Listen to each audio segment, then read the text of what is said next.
Welcome back to Third Man In. I'm Zack Phillips. Tonight, breaking down game number 13 of the Toronto Maple Leafs regular season, losing this one here tonight to the Ottawa Senators 6-3, moving to 6-5-2 on the regular season so far. I don't know what happened with the other stream. Something wasn't working, so now here we go. We'll get it going over here. Saw a lot of stuff going on in the chat over there on the other one. People freaking out, people not getting their hopes up, not getting too down. It's been an absolute gong show of a reaction here so far, and an absolute gong show of a reaction to the beginning of the season so far to start this season. I mean, at this point in time, where we're at with this Leafs team, it is an absolute mess. So if you do want to call in to talk about this team, talk about what went on here tonight, talk about your thoughts about this team so far this season, you can send me a message, whether that's on Discord, Instagram, or Twitter. Fire me a message on there and we will get things going. I'm happy to take some callers here tonight, listen to some people's thoughts, because there has been mixed reactions to the start of the season. I stand strong on where I'm at with this team. I don't think they're good enough. I know people were getting mad at me and saying, sitting there saying, hey, well, you can't be so down on this team so far to start this season. Things will turn around. They're a good team. No, this team is not a good team. I know that they're missing some players. You're missing some of your defensemen here, but it doesn't really matter because it's not like those guys are massive game changers to the way that this team is built, or the way that this team is constructed, or their ability to defend or win or anything. Shout out to my guy So Money in the chat there. If you do like NHL hockey and you like betting, make sure to tune into Edgework tomorrow morning. Myself, So Money, Rusty Bill on the call, talking about tomorrow's slate of NHL games. We'll give out best bets and stuff like that, so make sure to check out Edgework. That's where I do the other content. So Money is the man. So what's up, So Money? And shout out to anybody from Edgework watching right now. But yeah, we'll get some callers in here tonight and get some just absolute throwback Leafs talk radio. That's what I'm looking for. I don't know what happened with the other stream that was set up. Something was going wrong, so we got it over here. 6 1/3. Zach, you just said Leafs aren't a good team. Think about that. They're not. I don't understand how you could sit here and genuinely tell me that watching this team gives you good team. Maybe was the wrong word. Great team, they are not. Are they a good team? Probably. The ability to win a Stanley Cup requires you to be a great team, and this Leafs team isn't. This is the same thing that we've watched from this team for about 7 years now straight, and then you come into this season watching them lose the same way, show up with the same type of effort night in, night out, and you're going to sit here and tell me that something is different with this team, something is different with this organization. It's not. It's the same construction. It's the same lack of character. It's the same lack of pushback. I mean, you're sitting here tonight looking at some of your star players on home ice just showing up, getting one shot on net, 2 shots on net here, looking rather ineffective every single time that they stepped on the ice. I think that you get it to a point where, yeah, Matthews, he shows some energy. He felt like he was pretty dangerous for the most part, but then you've got his winger alongside of him who basically has yet to show up so far this season. You get a not-so-great performance from Joseph Woll, and you're just leaving guys hanging. We talked about the fact here that Mark Giordano, John Klingberg, they're not great defensively. Well, Klingberg, not great defensively. Giordano just can't handle the longer minutes and shouldn't be in a position where he's got to be this anchor to absolutely support and lift up, prop up his D partner. And yet he's having to do that for extended minutes every single night. Like, this is just the wrong deployment of players. You're in trouble here already, and people can sit here and argue with me about the fact that, you've got guys injured, that's why the defense doesn't look so great. I already said that they're not great already, but then the fact that you have zero depth to fill in here and to start to kind of fix some of that is an other problem in itself, because you know what happens in the Stanley Cup? Not every single guy is healthy. You don't have 100% health through the entire run that you're going to go through on the route to the Stanley Cup. So if you don't have guys who can plug in, you don't have guys who can have the next man up mentality, then this is just pathetic.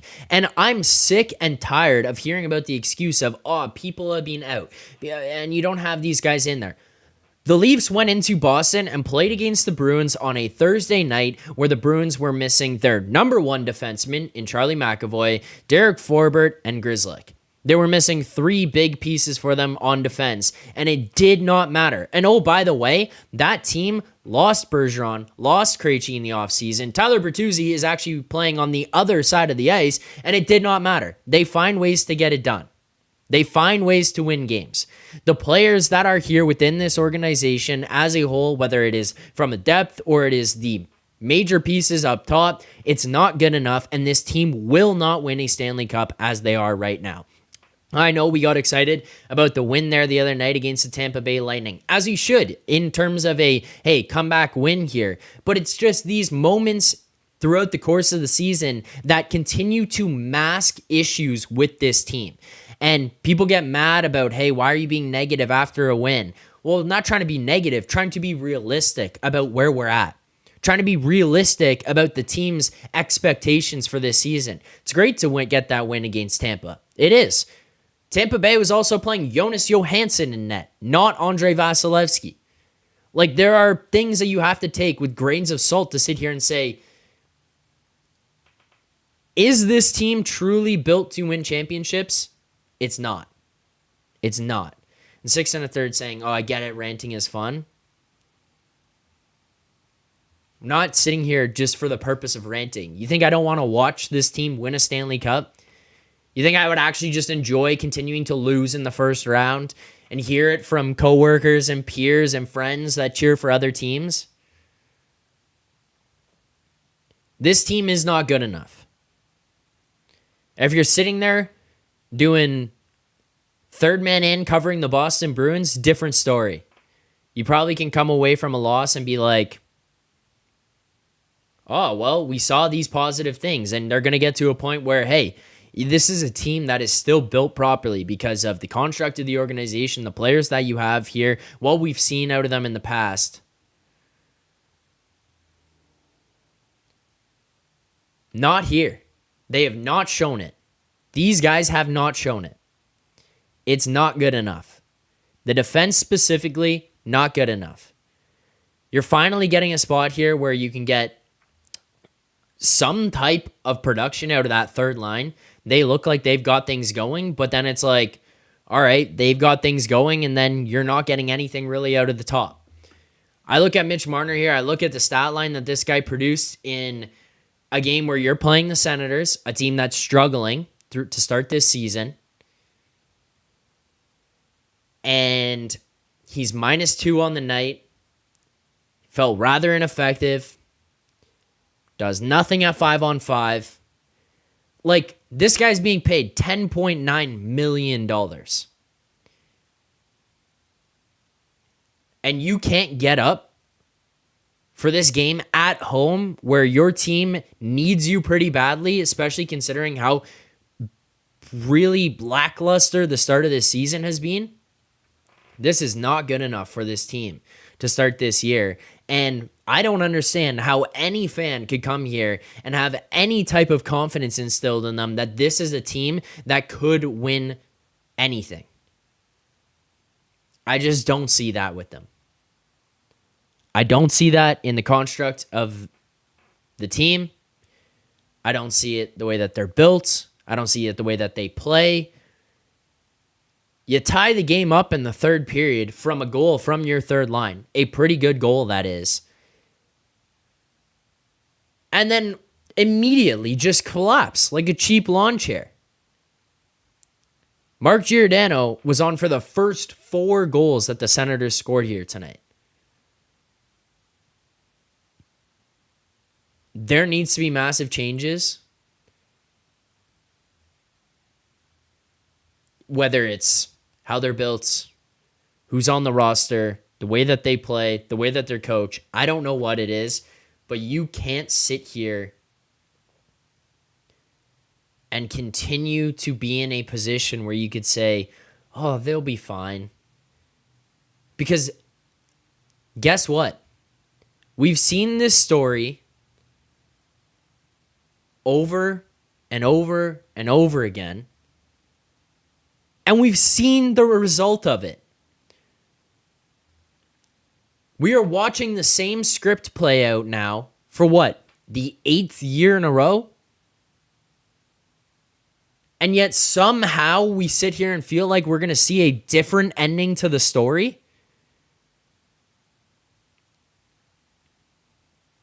When you sit there and you pick up a book, you turn on a movie, it's not this different ending each time you watch it. This is the same script going on here.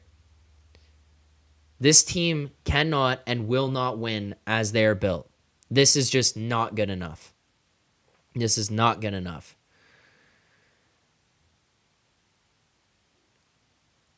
I just don't understand how we could dismiss this and go to a point where you could sit here and say, like, yeah, things will turn around. Things will be better.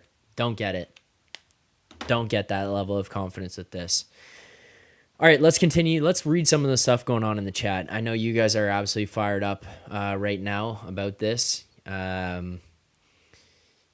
It's been an electric start to the chat. I saw everything you guys were saying over on the other one before the stream crapped out on me, but yeah, we got things going here. Got things rocking.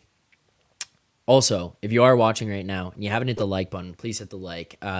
We will get the salts going back here. I know that that's something you guys love, so we're going to get the salts fired up. But I can't find them right now. I think that they might be in the car. I'm just going to order a new batch. We'll get some more salts in, and then every 50 likes. Apologize, won't have them here. But if you guys hit them, you guys hit the 50, you hit 100, then when I do get the salts, we'll do some retroactive salts. So we'll go back, look at how many likes there were on the streams, and going forward in the streams, I will get there for you guys. 538 subscribers here on the channel. Appreciate everyone who has subbed. Appreciate everyone who's come over here. If you do want to call in tonight again, please send me a message, whether that is on Twitter, Instagram, however it is that you want to send a message. Talk about tonight's game. Give me your thoughts on what's going on, why you feel like this team is in the position that it is. I'd be interested to hear all of it. So, yeah, happy to take any type of calls here tonight. We'll go old school Leafs radio. I think that's the Leafs Talk Radio. That's the path here that we're gonna take. I gotta send the link around so make sure some people can get this. All right, hold on a second. Hang with me here. All right, there we go.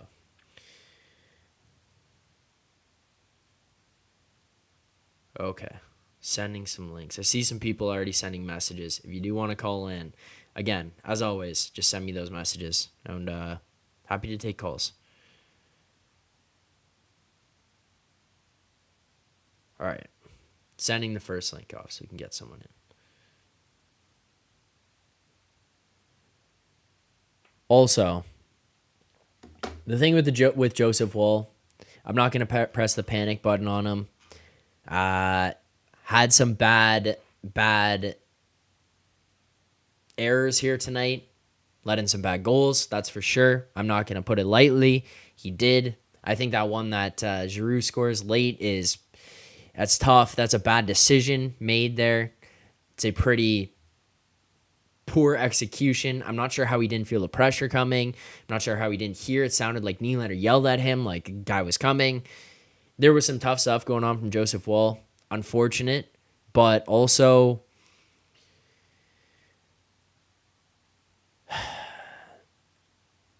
this team in front of him just stinks. Like, goal in off Gio's skate. I also look at the first Giroux goal. The inability to win battles behind your own net, pretty pathetic there. Then you look on top of that, inability to get back and find guys to defend. You look at Klingberg letting guys through. Like, there is so much going on with this team defensively. It is pathetic right now. It's pathetic. Frustrated.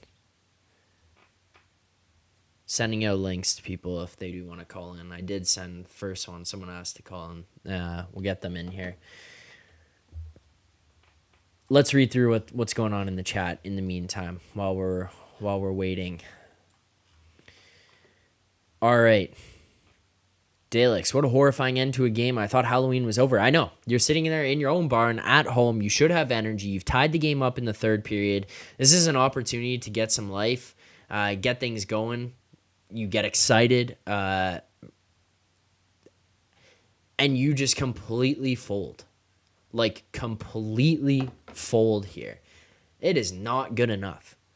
Because this is what they do in the playoffs as well. This is what they do when the moment is big. I mean, the worst thing that I look at here, too, is what happened game 1 last year against Tampa. Tell me that that is not a part of this team here still. Tell me that those games against Florida where they just did not show up, game 1 of that series against Florida at home, don't show up in your own barn, can't get energy, can't get legs going. That is still amongst this group. I don't know if it's the character of this team. I don't know if it's the top guys having a lack of energy, a lack of emotion. I'm not sure what it is, but there is a massive disconnect. And playing this way in front of your home crowd, yeah, you can lose games or whatever. And I know that home ice is kind of the advantage there has been a little bit diminished. This is a disaster at home. And to go through the start of the season, 13 games in here now, 6-5-2. You've won 6 games of the first 13. Lost 7. Yes, you got 2 points there with those overtime losses, shootout loss, but too many losses. 7 losses through the start. Need to improve defensively. Just needs to be better all around. I honestly, I don't even know what to say. Like there's just a lack of energy right now. 6 1/3, Zach. My friend Kevin just called Shanahan and Tree clowns. I'm not going to throw this onto Tree Living right now. I don't personally have as bad of a taste in my mouth about the signings of the offseason. Again, Bertuzzi scores here tonight. Think he's looked a little bit better over the last little while. Domi, I think he's starting to get things going, and that third line actually looks like they could potentially contribute. You're getting a lack of participation from the top guys that you're paying the most amount of money to. Not good enough out of them. You're getting poor defense. And then Samsonov has stunk. Wall's been pretty good, but feels like he gets hung out to dry tonight and finally gets to a spot where he can't just stand there and stand on his head, helping this team get to a win.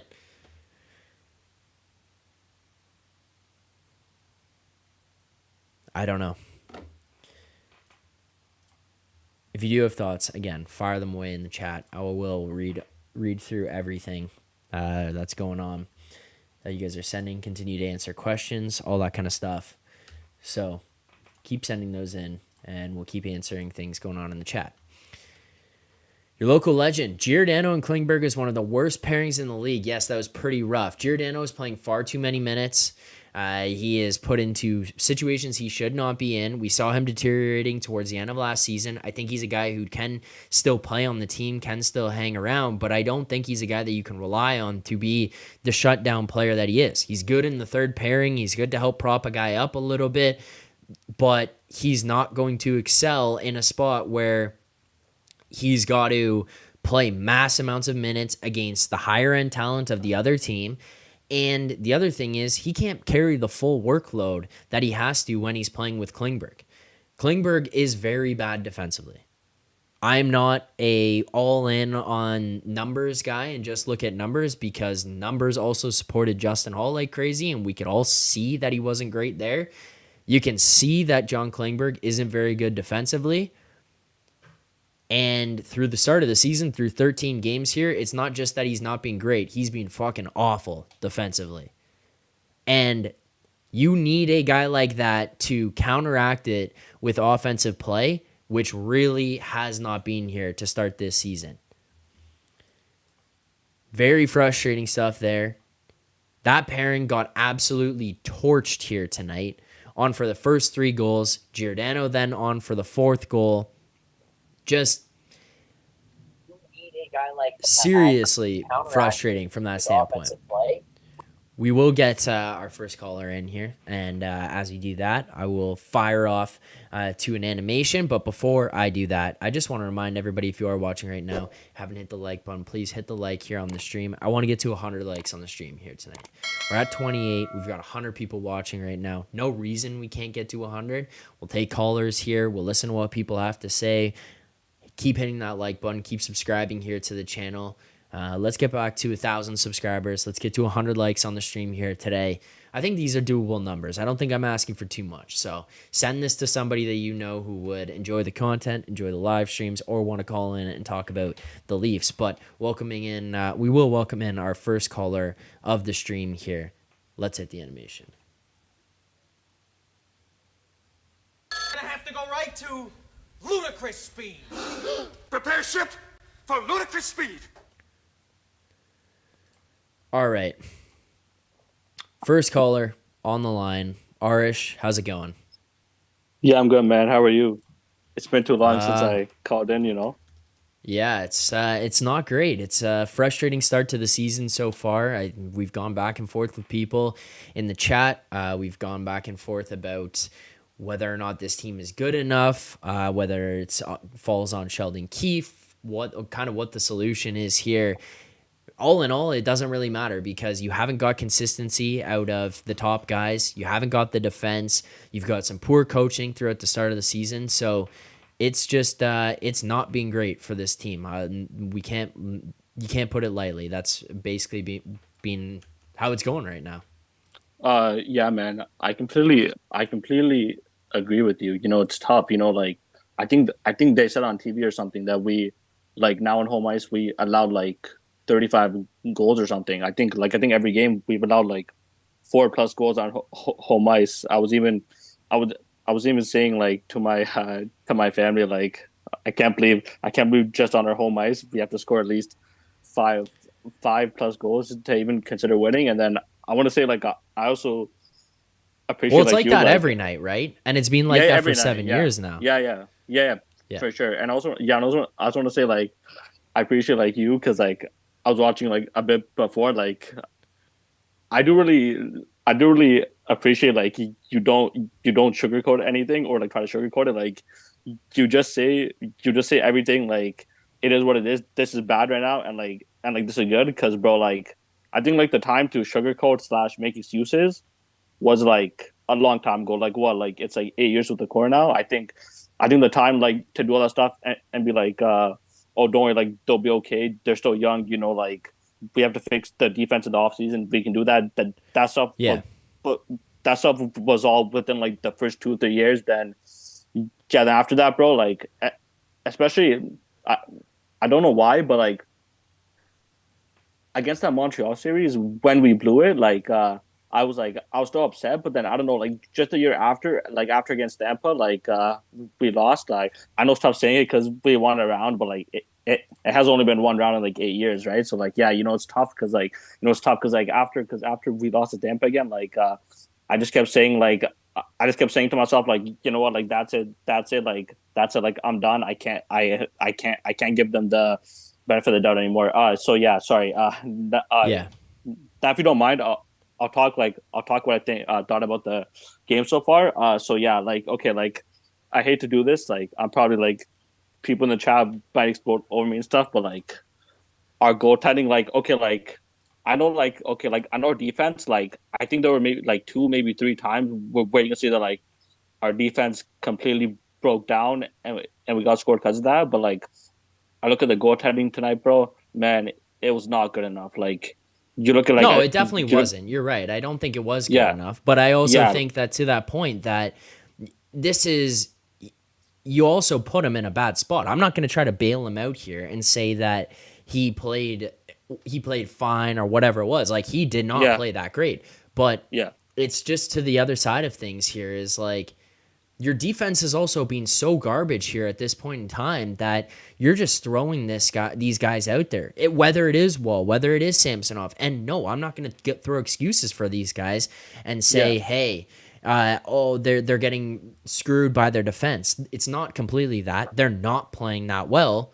Yeah, but No, it's not been good enough all around here. Yeah, I just look at tonight and then so at the beginning, to me this game it didn't really feel like we're like you notice like that like one team completely dominate and another team completely dominate. This game like at the beginning like it was like Ottawa had their chances and then after they didn't score on the first power play, Toronto scored first, and then Toronto had their chances, and then it was just kind of back and forth like that. Like I didn't really notice this game that team completely dominated. That's the reason that reason I lost it. Yeah, but bro, like I was saying it to my other friends in the group chat too. Like I don't care what the scoreboard says. I don't care what the scoreboard says. I know say 6-3, but we should have won this game. Like it was so close. It's tough too because what were we asking? Domi, we need more from you.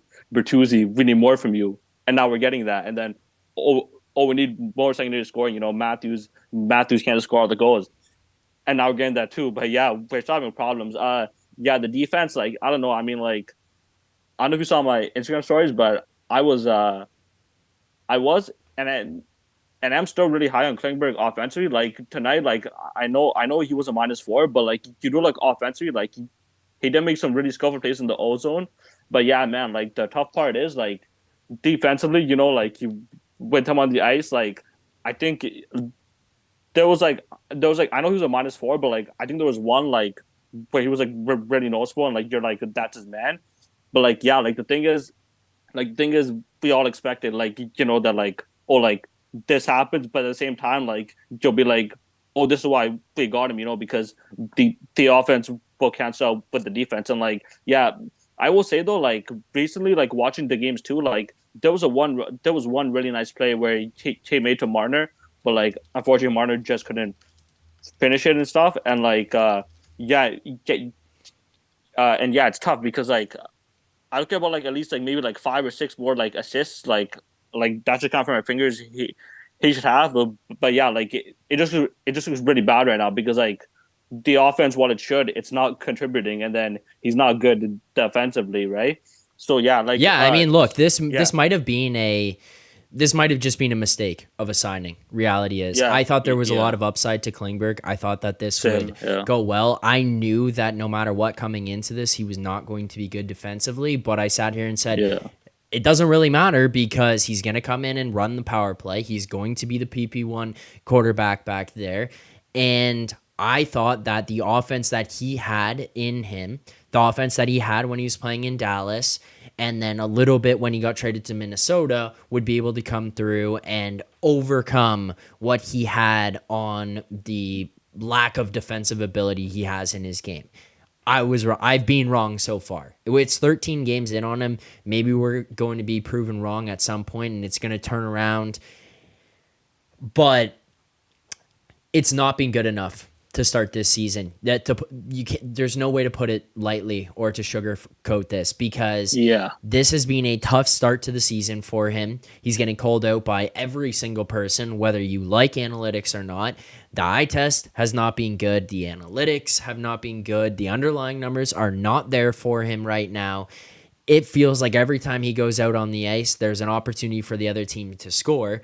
And the one thing, too, that was almost even alarming to me that happened a couple of weeks ago is that he was interviewed about what was going on with him through the start of the season. And he said, I'm not as bad on defense as people say that I am. People think that I am, blah, blah, blah, and I'm going to prove it. Well, if you even have to come out and kind of acknowledge that, it's very obvious that the noise around how poor his defensive play is pretty loud. It's pretty noticeable for him. It's not been a good start to the season, and I don't mind the swing that Tree Living took because that was a guy with a high offensive potential, a high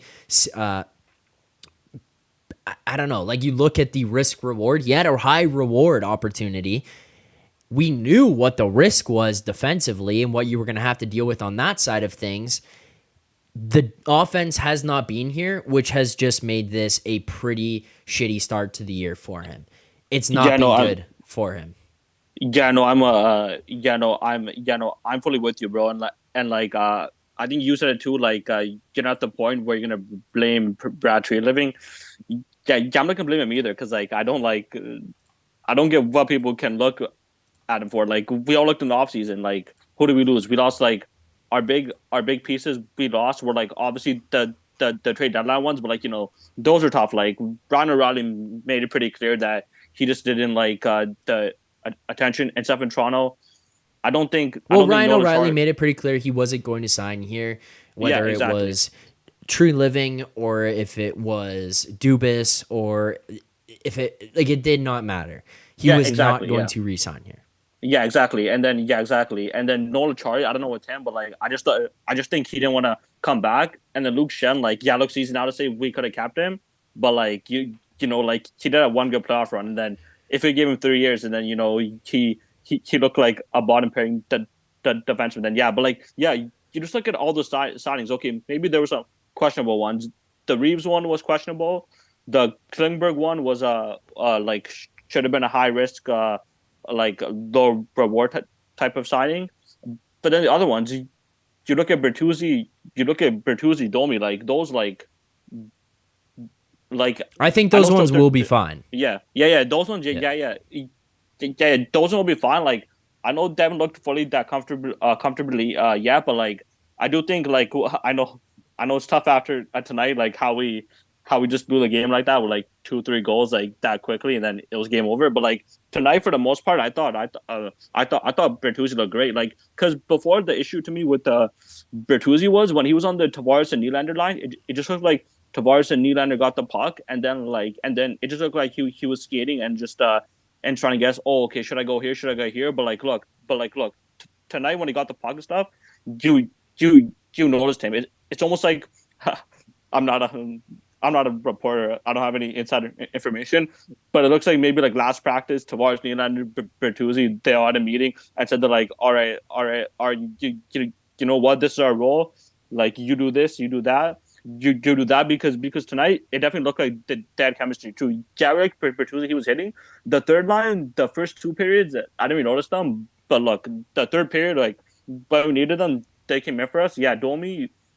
To me, Domi looks a lot more comfortable at center. Like, him on the wing. Like he still doesn't have the skill. Like, but his passing and stuff. But like, it just like he has the skill. But like, like again, like just no chemistry. And then like, I was saying this before too to my other friends in a group chat. I always think that no matter what, even if they started Domi in the top 6 at the beginning, the plan was always for him to be third line center, like to bounce out his scoring. But yeah, I'm just really happy. Like. Our third line now, I know it's only a couple games, but like I'm really happy. We know like we finally have an identity. We want our third line to score, and then you have Yarnkirk, who I think to me is a perfect third liner because he can score and he is defensively responsible. But yeah, man, like if I'm Brad Tree Living looking at this game, like I know like I didn't watch it yet.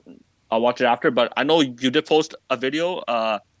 Freeman also mentioned it on 32 Thoughts about how they were interested in Zadorov and Tanev and how they're gonna try to get both. Yeah, bro. Like from the looks of it, like they need both because like let's say right now they even make the playoffs. Like I don't like I can't pick them. I can't pick them like to win like a Stanley Cup right now. And the thing is like I think I know people probably don't want to hear his name because of like how it happened, but you look. But you look at all the moves Dubas made, like last deadline to get this team and stuff. Like, I think you just miss it. I think you just miss it and really appreciate it more and stuff. But yeah. Oh, I don't think so at all. I don't think so. I don't think it matters. I like everything he did was too little, too late. So I don't know. I don't think that comment is necessarily as valid. Yeah, you could talk about the moves that he made at the deadline. But they also didn't work. The team lost in the first round year after year after year. Last year, yes, they made it past one round, but then they won one game in the second round. So I just don't see sitting here being like, you miss it or you took it for granted or anything like that. I don't see it being that way. And I think that the Tree Living hate at this point in time is literally just people who liked Dubas more than they liked the Maple Leafs. Yeah. I think it's people who are like, I don't know if I want to cheer for Pittsburgh, but I loved that guy so much that I'm so upset he's gone. I'm just going to sit here and be mad about this new guy coming in. I don't think it mattered who came in here. It could have been Steve Yzerman, and they would have been like, oh, well, Doobie-Doo is in Pittsburgh now, so they're going to throw a fit about everything and pull out charts about Justin Hall not being here anymore. So it really didn't matter. I don't think people are going to miss it that much. And by the way, he had an opportunity for 7 years to do something. So, like, I'm tired of hearing people talk about, oh, we missed Dubas on this. Like, fuck all the guys who go online and write for The Athletic and put out these charts and say how much the Leafs are mourning Dubas. Give it a goddamn break. I get that he was your friend, but it's in the past, and he did jack shit while he was here. So who cares? Who cares? Yeah. That's the reality of it. But Sorry. I just want to say that, like, sorry. That was not about missing Dubas. I think that was just more about, like, you know, like by the deadline, the Leafs look like defense was like almost like all out defense and stuff. So maybe that's the way they have to be built, because getting like Zadorov and like Tanev like really makes sense. And then if you have to move out Klingberg right now, because I don't know, but it's so too early. But I think I've talked more than enough. Thank you. I just have one question for you. I think you did briefly talk about it, but so what I said before, I didn't say publicly. I was saying to my other friends in a group chat, like, before this homestand started, I said that the Leafs have to win at least the next 3 to 5 games, or otherwise Sheldon Keefe's gonna be in the hot seat. Like, what do you think? Because right now I'm looking like that. Like, okay, look, Sheldon Keefe did very questionable stuff, like with the 4-line stuff, but like he did change up the lines and I forgot to mention this.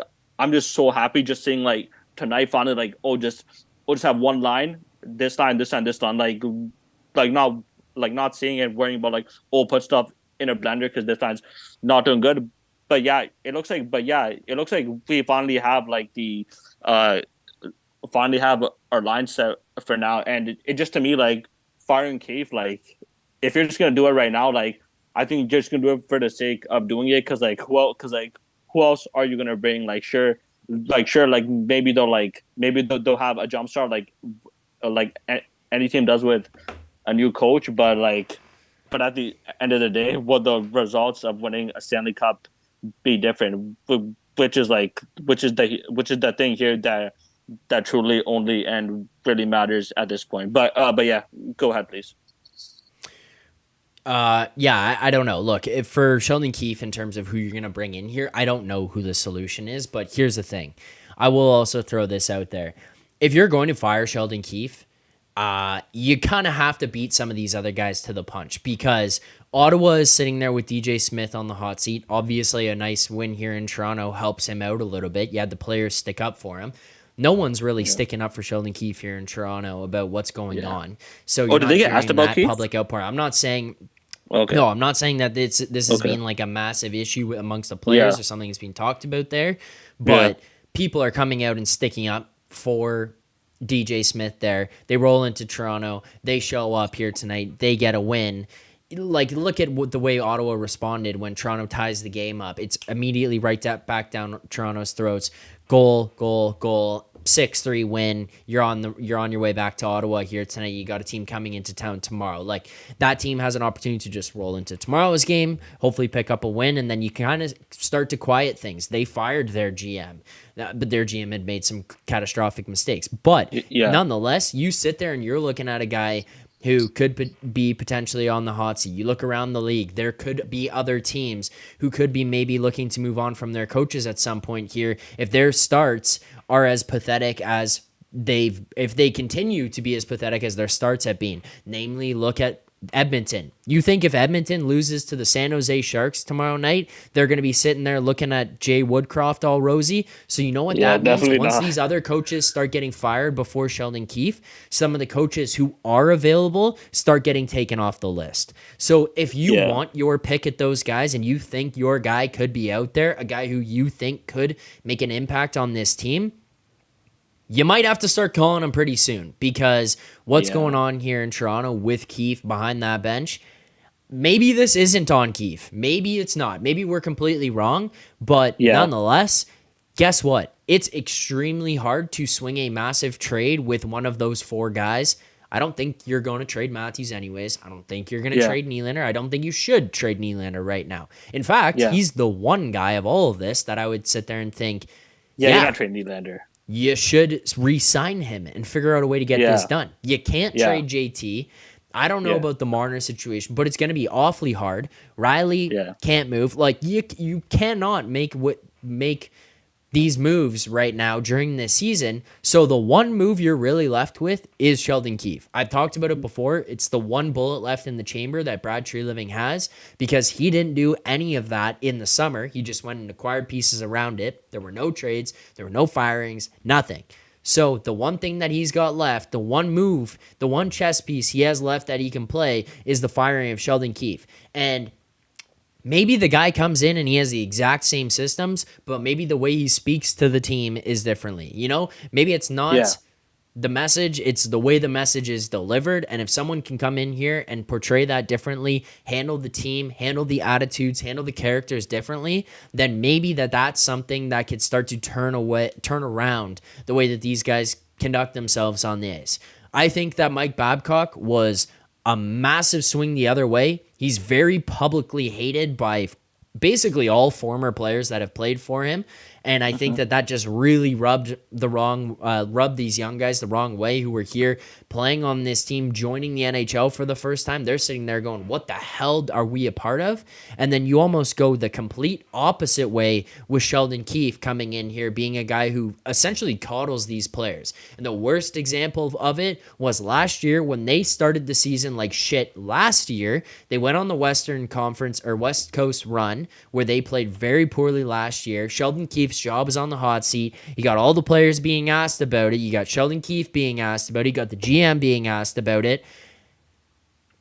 He goes out and he publicly calls out the top players, basically Mitch Marner, Austin Matthews, for their lack of, I don't know, energy, effort, performance to start the season last year, and then immediately goes out and walks back his comments.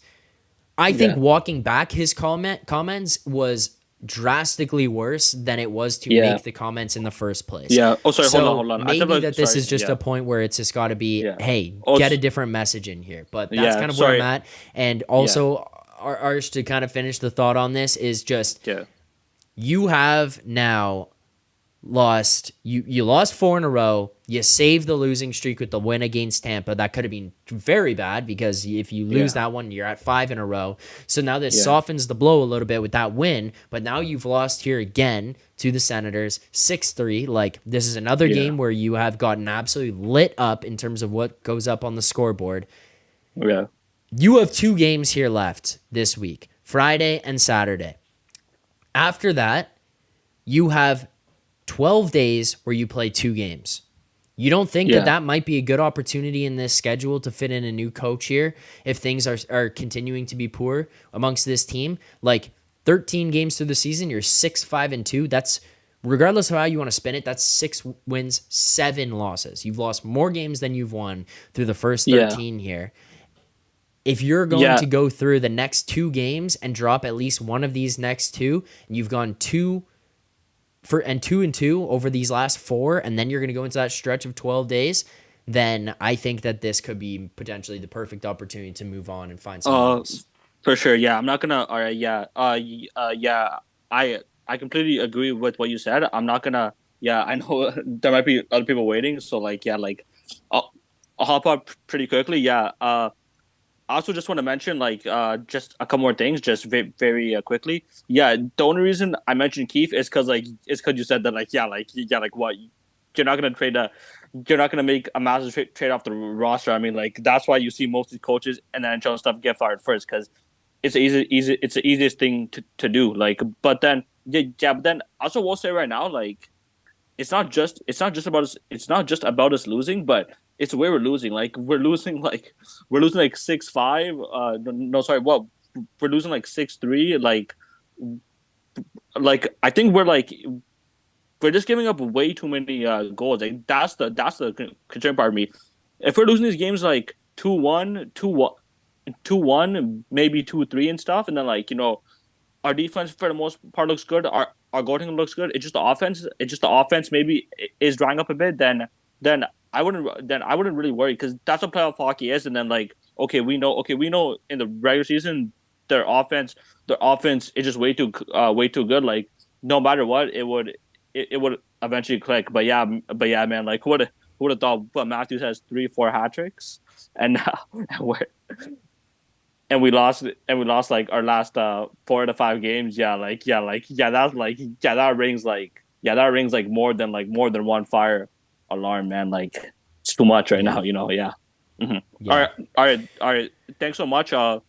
If you want, you can respond to what I say or have anything to add. But then I'll just hop out. No, I think we're good. Arish, thank you so much for calling in. Appreciate it. Yeah, thank you very much again. Yeah, thank you very much again. I'll try to call in. Yeah, try to call in as much as I can because this is really fun. I was like giving my reactions and then keep up the great work, bro. See you soon. Thank you. Appreciate it. There you go. There's Arish calling in here. Let us know his thoughts on the game here tonight. So I do appreciate that. If anybody else does want to call in again, as always, you can send a message, whether that's on Instagram, Twitter, Discord, wherever the best place is for you to reach out to me. If people do want to call in and give their thoughts, happy to hear them. So make sure to send over your messages. Let me know. I want to hear from some people here tonight and hear how other people are feeling. But yeah, I mean, I think the frustration here for me, especially with this, like I'm looking at this comment that just comes out. Mark Masters just tweets out, Sheldon Keefe on Leafs defensive issues. Quote, Some of it is just being committed to it. We sit in here and celebrate guys who score big numbers and score a ton. We don't talk enough about what we give up. That's the reality. We got to prioritize keeping the puck out of our net. Who does this fall on ultimately? Because sitting here and hearing, we sit in here and celebrate guys who score big numbers and score a ton. We don't talk enough about what we give up. That's the reality. Well, I'll tell you one thing, Sheldon. Every fan of this Leafs team, every member of the media that covers this Leafs team talks extensively about how shitty you are on defense and how many goals you give up on a nightly basis. And guess what, Sheldon? They've talked about that for 7 years now. So we, as the fan base, and we, as the ones breaking down games and covering things and reporting on the team, have talked about this in depth for 7 years. This is not a 13 games into the season, oh, we haven't touched on this. Yes, offensive accolades are celebrated, for sure. But this should be an inner locker room thing, which would imply that it would come down from Sheldon Keefe, the should be leader of the locker room or the main vocal piece in that locker room in the head coach. If you cannot instill an attitude or a desire for strong defensive play, I don't know what the hell you are doing, because that is one of the most important things in order to win a Stanley Cup. And if they haven't figured that out by now, then this is honestly at the point of just waving the white flag and calling it quits on this group. And I know people are going to be upset about saying that, but are you not tired of sitting here and hearing that they've learned lessons? Oh, well, it was an opportunity here to learn lessons. Well, we learned some lessons. We learned how to play in the playoffs. We learned how to win a round. At what point do you stop learning lessons like this and start implementing some of the knowledge that you've learned over the last little while? You can constantly learn. I guarantee you Sidney Crosby is still learning. Wayne Gretzky learned throughout his entire career. It's something that you continue to do the entire time you are a professional. If you stop doing that, that is actually probably a worse sign. But at what point are you going to start to implement some of these things? Because learning to stick up for your teammates, learning the mentality that goes into playing in the playoffs, all this stuff, it means nothing if you never implement it. And that's what's going on with this team right now. So, yes, people are getting mad saying, well, why are you giving up on this team? Or why are you being so critical of this team? Because we've seen the same shit now for 7 years. You don't see any implementation of these learned lessons from this group. And then you have a coach come out 13 games into the season, 6-5-2 on the year, losing pathetically again here tonight on home ice, and he comes out and says, we got to focus more on defense. Oh, you're the guy who's got to focus on the defense. You're the one who's got to implement that. It's a pathetic team right now. Do I love the Maple Leafs? Yes. Massive fan of the Maple Leafs. Do I love this team right now? No. And I think that can be a big distinction that people can make. You know, the whole I love you, I don't always like you. That could be what's going on here with this team. Because the way that they've played so far to start this season has been nowhere near good enough for a team that you would expect to go on and compete for the Stanley Cup. This is not the way that Vegas's, Tampa's, Colorado's start their seasons. Boston, they don't do this. Teams that are competing every year, teams that are considered the top of the league and are actually taken seriously, you don't play this way. And by the way, when you are called out, you actually respond for an extended period of time, not for 1 game, 2 games, whatever. It's actually instilled in you. And it's very clear with this team right now that they just don't have that mindset. They don't have that attitude. That's why I sit here and say this team will not win. So yeah, we can enjoy regular season franchise records. I'm obviously very happy for William Nylander. I want them to pay this guy. I want him to sign here. But like, even at that, if I'm William Nylander, it's almost like, why wouldn't I just wait till the offseason, continue to ride it out like this, and go somewhere else and get the bag? Because you could probably get paid more money and just go piss off somewhere to like LA or Anaheim or San Jose or something and just live a nice life and win as many Stanley Cups as the Leafs will. Actually, that was a bad shot at the LA Kings. They're actually probably more competitive than where the Leafs are for a Stanley Cup at this point, because they actually commit to team defense, play a team game. It's just not good enough from this team. This is not a team constructed to win the Stanley Cup. Got a bunch of subscribers here during the show here tonight. I do appreciate everyone who has subscribed, liked, all that kind of stuff. If you haven't already, please, again, make sure to hit that like button, subscribe here to the channel, turn on notifications so you get notified every time we go live, every time more videos pop out, just like the one that I had going out the other day. If you want to see any of that kind of stuff, make sure to subscribe here to the channel, hit the like button here today. If you do want to call in and give your thoughts on the show or on the game here tonight during the show, please, again, as always, make sure to send me a message, whether that be on Discord, Telegram, Instagram, whatever it is. Make sure to send me a message. We'll be happy to hear from some people and hear their thoughts on tonight's game and the way that this season has gone. But let me also give you guys these thoughts. This was something that was brought up to me by someone I work with, Alex Moretto, and I think he's bang on with it. And it's like, I had some pushback to it at first, wasn't necessarily in complete disagreement, but it was just kind of like, hey, maybe like you can figure something else out with it. At this point in time, I think that's just completely wrong, and I think he was right. These teams that are championship teams are built out from the back out. Strong goaltending, very good defensive cores, and then you have pieces up front. You have good bottom six, good contributing bottom sixes. Then it builds up and you got some stars at the top. But it's solid foundation all the way throughout. This Leafs team has the golden star on top of the Christmas tree. And then underneath, they've got this haggard mess of dead branches and broken ornaments, along with shoddy light bulbs that are burnt out. There are so many missing pieces to this team for it to be a final finished product that could actually go on and be put in the showroom. They've got this beautiful star on top, and that's where it ends. You've got other bright little pieces, some nice light bulbs here and there, and that's about it. These other teams that are going to compete for the Stanley Cup seriously and not just be a regular season team that has franchise records,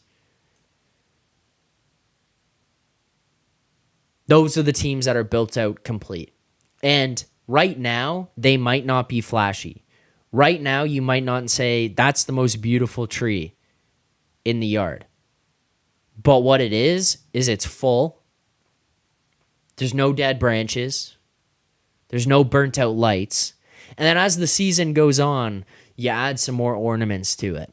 And then the trade deadline comes, the Christmas sale, and you run down to the store and you buy the shiny ornament you've had your eyes on all season. You add it to your team. This Leafs team in years past at the trade deadline, like Arish was mentioning, how Dubas goes out at the trade deadline and he brought in all these pieces. He went to the Christmas sale and he bought the shiny ornaments and he put it on the dying tree. And we kind of sat there, and on the outside we said, oh, we got all these shiny pieces now. But underneath, it was still rotten branches and broken light bulbs. This team is not built out as a complete team.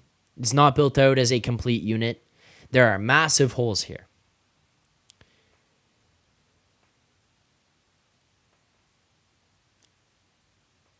I think one of the four got to go. I see people asking, but I'm going to be very honest. I don't think that can happen during the season. I think that that's something that has to happen at the end of the season. So I think if you're going to do anything this year, it's going to have to be some pieces that involve prospects and kind of plugging your nose and saying, we're going to make this move to improve our team now. And the other thing that I would say is you cannot wait. You do not wait until you get to the trade deadline to start to make these moves.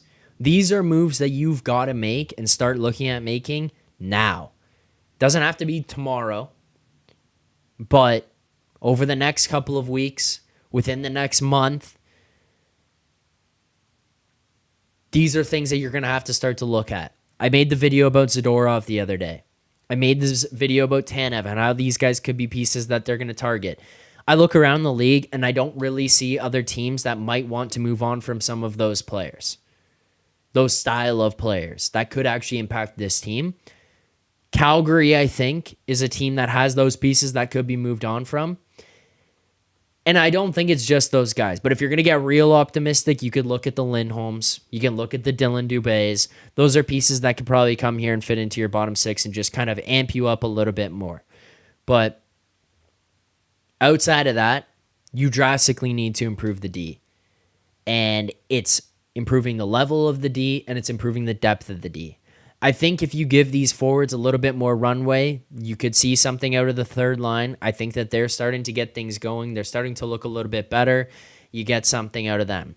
I think that Bertuzzi looked a lot better here tonight, and alongside William Nylander, who's had an incredible run to start this season, I think we might get a little bit more juice out of Bertuzzi and that line. Now, the problem comes with this.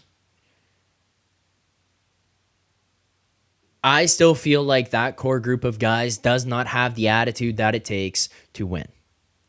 And I think that no matter who you plug in around them, it does not change the way that team as a whole will operate.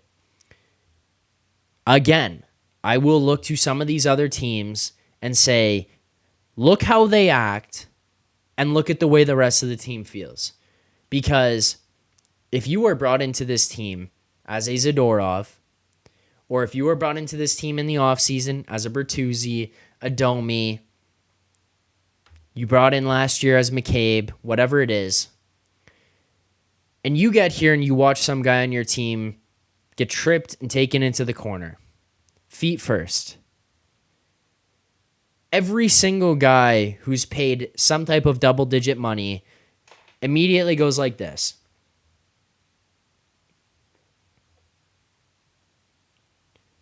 Do you think that instills the utmost confidence in the rest of the team that your teammates have your back? Or that everyone will stick up for each other as a whole?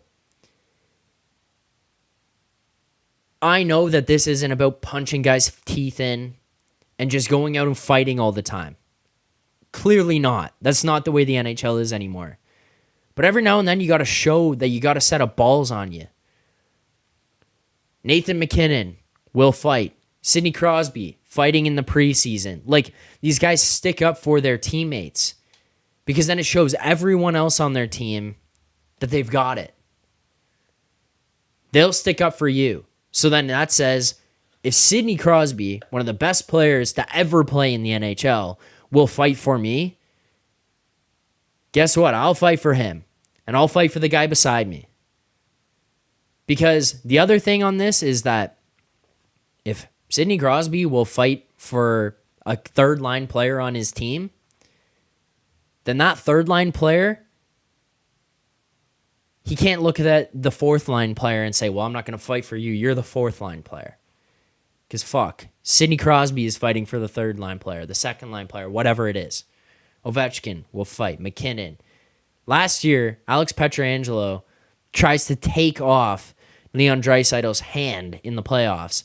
The first player to respond, Connor McDavid. Last year, Morgan Rielly takes Braden Point into the corner. The first players to respond, Kucherov, Stamkos, Sergachev, Hedman. Those are the star players. They jump in. They get after those guys. And guess what? Matthews, Marner, they just stood there and took it. They didn't care. It's a sad state with this team right now. It is a sad state of affairs, having to watch the way that this team operates on a nightly basis. Here's the one disclaimer I will put on this. I see a lot of people saying, Zach, are you saying that this season is lost? Are you saying that the season is done? They can't do it. No. I think that there's some things that need to be fixed here 100%. But I will tell you one thing that will start to instill confidence and start to make you feel, myself, and I think the fan base and their teammates feel like this is a team that could actually compete and actually has the right mentality, the right mindset, is if somehow 7 years into their careers, 8 years into their careers here in Toronto, those core guys start to change the way that they conduct themselves on the ice.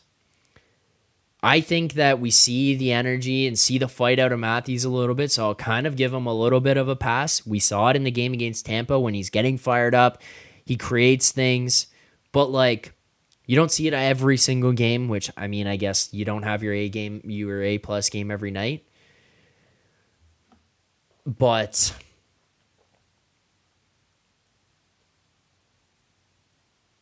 like, if those guys can start to change their attitudes and start to change the way that they conduct themselves, yeah, I think then that's when it starts to feel less like a lost season. But as of right now, truthfully, yeah, feels like a little bit of a lost season. Because you don't make these massive changes during the season, really. You make these mostly ahead. Now you're just not getting anything out of the top guys. It's not good. It's not good. People do want to call in here, as always. You are welcome. You can send messages. I'm trying to make sure people get links here who are trying to call in, give their thoughts on the team if this is a lost season. If you do want to give thoughts on the game here tonight, because it feels like it hasn't really even been much of a discussion on the game. I think that the game is kind of reflective of what happened and what is going to go on throughout the season. But 6 1/3, I'm going to push back on this because I see you continuing to go on about it, saying this does not feel like a lost season at 14 games. LMFAO, what is going on? Here's what I'm going to say. I think that's a complete, way too optimistic take on your behalf, and good on you for being an optimistic person who can sit here and enjoy regular season wins, but 8 years in, I'm kind of fucking sick of it because the goal of playing in the NHL is not to win regular season games and get franchise records and blah, blah, blah. Nobody gives a shit about any of that if you don't win the final game of the season. The only way you win the final game of the season, well, actually, I guess 2 ways, is 1, you don't make the fucking playoffs, so you win the final game of the season. Everyone says, nice, congratulations, and you get the hell out of there, and that's it. You go and enjoy your summer and go away with your girlfriend to Switzerland on a 3-month trip, whatever it is. Then on the other end, the other way that you win the final game of the season is by winning the Stanley Cup. Yes, obviously only one team does that, but that's the objective. And I think 99% of fans, especially here in Toronto, are sitting here going, yeah, this team can't win the Stanley Cup. So that's why people aren't happy with what we've seen so far. There's just no redeeming qualities about this team that are at least even different from years past to sit here and make you feel like things could be different. Like, truly, what is it about this team right now that could possibly make you feel like this is a different team? Like, this team has a different build to them, a different feeling to them than years past. Because I came into it thinking that Bertuzzi and Domi and Reeves being here would help with some of the mindset and the attitude. And clearly it doesn't, because it's not about the secondary and tertiary players brought into this organization. At the end of the day, it still is going to rely on the top guys. If they don't have it, if they don't act like it, if they don't treat things differently, then it's never going to work. Matthews has looked pretty good.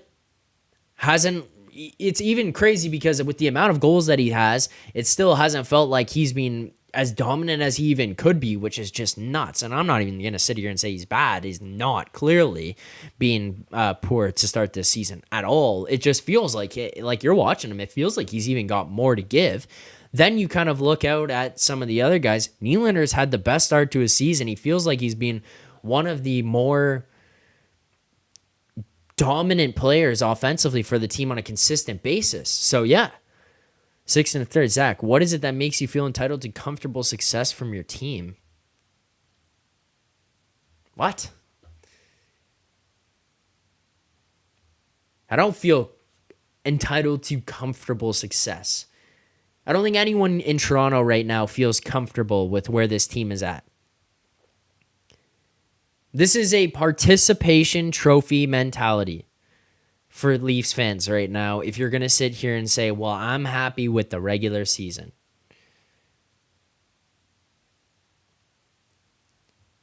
It's about winning Stanley Cups. And if 14 games into the season, you can clearly tell that you've got another team here who's not going to win the Stanley Cup, then yeah, frustrations will boil over amongst fans in Toronto. Why do you think that this team is booing the team off the ice?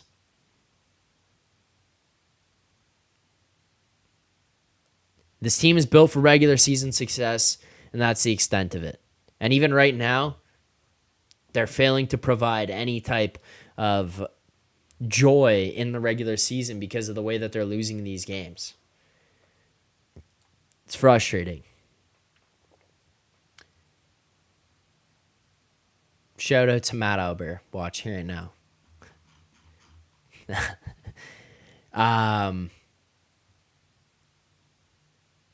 6 1/3. Zach, are you going to rant after our coming 5-game win streak If you have to win every game 7-6, then yeah, because you know what that's still going to scream?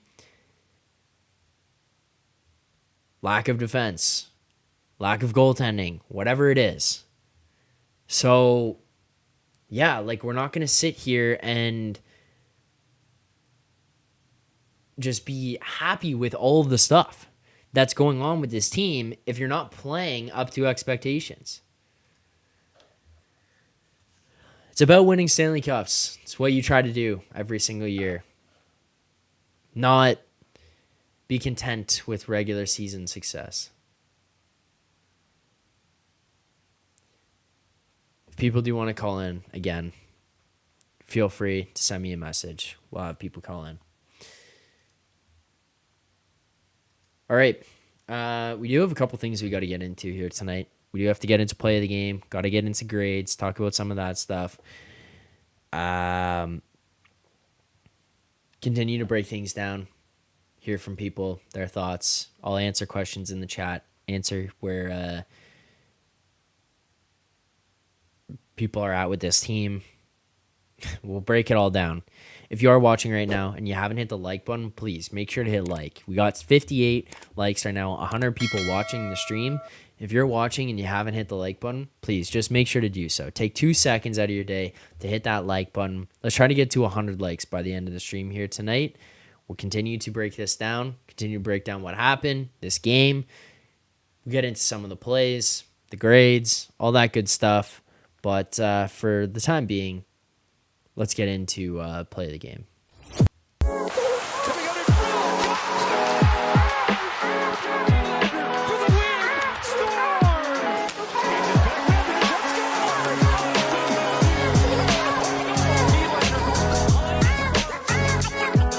All right, play of the game here. Before I get to that, Matt asking the question everyone needs an answer to. Who did the lighting in your room? That would be me. I got the ring light in front of me, light up the front. And then, I was a camera video guy. So, the side lighting is important. I got one of these here at the side. I guess I'm kind of giving the behind the scenes, but I've got another one of these in the back there behind me, but it's the blue one to light up the back. You're supposed to do these different lights that are, you have the front one, obviously, to illuminate the front. You have the side shadow, I don't even know, the highlight is I think what it's called. And then you're supposed to have the hair light in the back to make sure that it doesn't look like you're flat against the back. So the blue one in the back to light things up. That's what you got there. I just moved into this place, so I still need stuff on the walls and things. The only thing I've got there is that collection of hats at this point in time. And then outside of that, lacrosse sticks. That's the most decoration that's gone in here. Everything else is white walls and my desk with monitors. All right. Thank you. Handshake, line, respect. All right, here we go. Let's get into play of the game. Fire off your plays of the game. Interested to hear what people have for theirs, where you guys are at.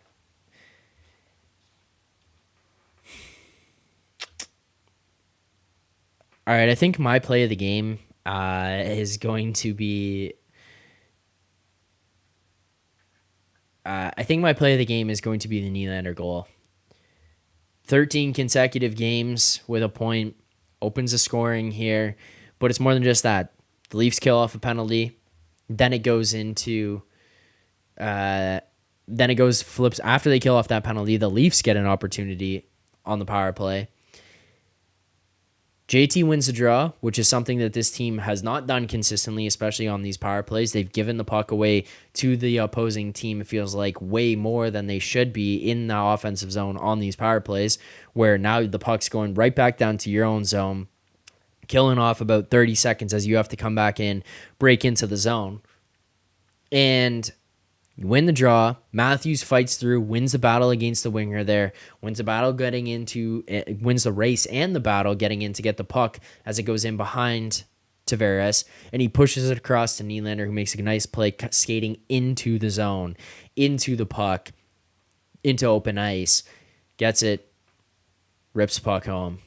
Nice shot, nice goal, nice execution. I guess the other one that I would probably give to here, I kind of thought about it as I was talking about it, just like forgot off the top of my head. But honestly, the play by Domi where he gets tripped up in the neutral zone, makes the pass across to Robertson, and then Robertson scores on the one-timer. That was essentially incredible hand-eye because it was a backhand saucer pass that went up decently high in the air, and he hits it as soon as it hits the ice and is able to put that upstairs quickly from in tight. That was a beautiful play, but it's also great hustle by Domi. This is a guy who's taken a lot of criticism to start this season here so far. He did make a bad play on that shift earlier where he turned the puck over in his own corner, ends up being about another 10-15 second scramble in his zone. Finally, puck comes out, wins the battle into the neutral zone, gets the puck, draws a penalty, gets tripped, gets up, still maintaining possession of the puck, continues the 2-on-1, makes the pass across. Nick Robertson, Barry. It's also a nice play for Nick Robertson. Got to feel good about that. First goal of the season. So, I mean, I guess those can be my co-play of the game here tonight. All right. Yeah, I mean, that's kind of where I'm at. But I see a lot more stuff going on in the chat right now.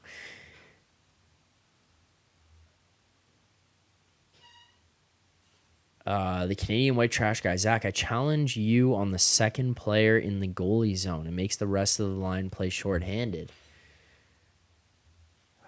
Not really sure what's being asked there. Aiden Simpson, any Raptors hat? Yes, I think it's this one right here. It's the Raptors hat. Donnie does dishes. I'm not a Robertson guy, but that was a nice goal. Donnie does dishes. Also saying Nylander loves the power play. Yes, he does. So does Mitch Marner because he's basically done absolutely fucking nothing at 5-on-5 so far this season. XCC, yeah. Klingberg sucks. Trade him. He can't even hold the line. I would actually argue that that's basically the one thing he's been actually pretty decent at is holding the line. Outside of that, struggling offensively. Terrible defensively, just really has not been here. The level of play has not been there. It's been a tough season for John Klingberg. He's really declined since his time in Dallas. He took a gamble on himself, thought that maybe he would be able to go out and get more money, get a longer term. I don't know what it was after he decided not to sign that contract there. It really backfired. Ends up going to Anaheim to take a gamble on himself there. Does not work out with the Ducks. Gets traded to Minnesota. Free agent this summer. The Leafs take a chance on him. It's fucking shot them in the foot so far to start this season. It's been a tough start to the year for John Klingberg and has not been a great look for Brad Treliving with that signing. Prograd Entertainment. Zach, what's your thoughts on Jack Campbell being demoted? I think more than anything he's being demoted because he's getting paid so much goddamn money. They're looking at him going, I can't believe we paid this contract and I can't believe we paid this contract. We have a guy who can't stop beach ball right now. It's also, the other thing here with this is it sends a message to the locker room. Jack Campbell clearly going to be a beloved guy amongst his peers. And you're looking at it going, holy shit, that guy got sent down. $5 million contract, AAV. For this season and 3 more after this, and he got sent down. That's like an alarming move to the remaining guys in that room, kind of going, okay, yeah, if he's not safe, like, anybody can kind of get it at this point. So, makes sense. He's also just being terrible. You wonder why the Leafs didn't sign him. People were getting mad, saying, oh, I can't believe Toronto didn't sign him. Well, there you go. Would you have signed him $5 million for 5 years?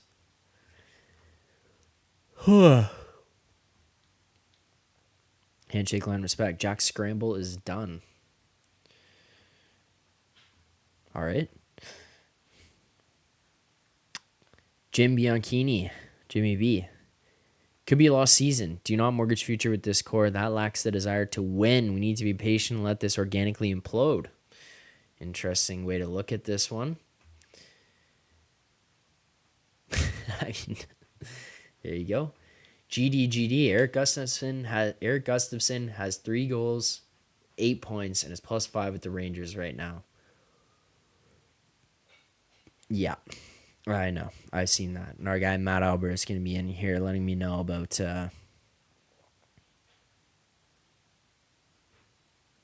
how this guy's going to win the Norris with the Rangers. What a joke. All right, I'm getting tired. We've been at this for a long time here. Let's wrap this one up with our grades of the game. You want the truth? You can't handle the truth.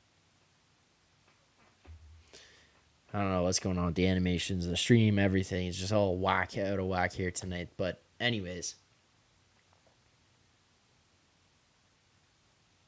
6 1/3. This Chicken Little talk nonstop is effing hilarious. Well, glad you're entertained, brother.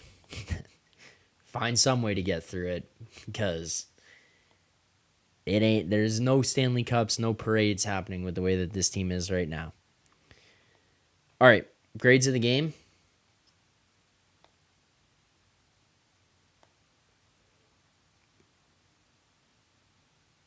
D. I think D. Wall stunk. Penalty kill, still not good. Defense, not great. The only redeeming qualities about this is your third line looks like it actually might work now. You might be able to get some production out of that third line. They might be able to score and be able to create something. The second line, I think Bertuzzi might be able to start figuring things out. I love Nyes and Matthews together. The puck goes down into the corner, and those two hounding people is insane. Concerns about Marner. Feels invisible. Wall, not great game here tonight. I have a lot of concerns. The comment Keefe made, I think, is absolutely insane.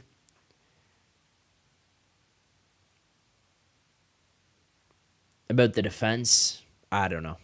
This is not good right now, guys. That's kind of where I'm at. Let me know in the chat where you guys think about this. If you're watching this back after, please make sure to hit that like button. Hit subscribe here on the channel. Thank you to everyone who tuned in. Shout out to Matt Albert. I think continued to watch all the way through, so appreciate that. Watch me implode about over this Leafs team. Thank you to everyone who tuned in here tonight. Hit that like button. Hit subscribe if you haven't already. If you're watching this back after, hit the like button as well. Let's get this stream up to 100 likes after. You guys finally got me to 500 subscribers. Do appreciate that. The next stop is 1,000. Let's hit 1,000 subscribers here on this channel. We've been at it for just over a month now, building this thing back up, and let's get it to 1,000. Let's kick this thing into high gear, get us to 1,000. I want 1,000 before, what's realistic? November 8th. Let's get 1,000 before December 1st. That's the goal. That's next on the list. 1,000 subscribers before December 1st. Thank you so much to everyone who tuned in here tonight. Greatly appreciated as always. This has been Third Man In Breakdown. Game number 13. Oh, also, by the way, to everyone watching it right now live, watching it back after, will not be live streaming on Friday. For those of you who remember Josh Goodwin, for those of you who remember him from the original channel who helped build this up, he's engaged. We'll be celebrating his engagement on Friday night. So unfortunately, I will not be able to do a stream after. I will watch the game. I will know what happened in the game, but will not be doing a stream Friday night. Apologies for that. But if you have an opportunity to reach out to Goody, congratulate him in any way, do so. Shout out to Goody. Engaged. Thank you to everyone who tuned in here tonight. Game 13 of the Toronto Maple Leafs regular season against the Ottawa Senators. Losing this one 6-3, moving to 6-5-2 on the regular season. A tough start to the season. Tough look for this team right now. But nonetheless, we will, as always, on this channel and going forward, keep it.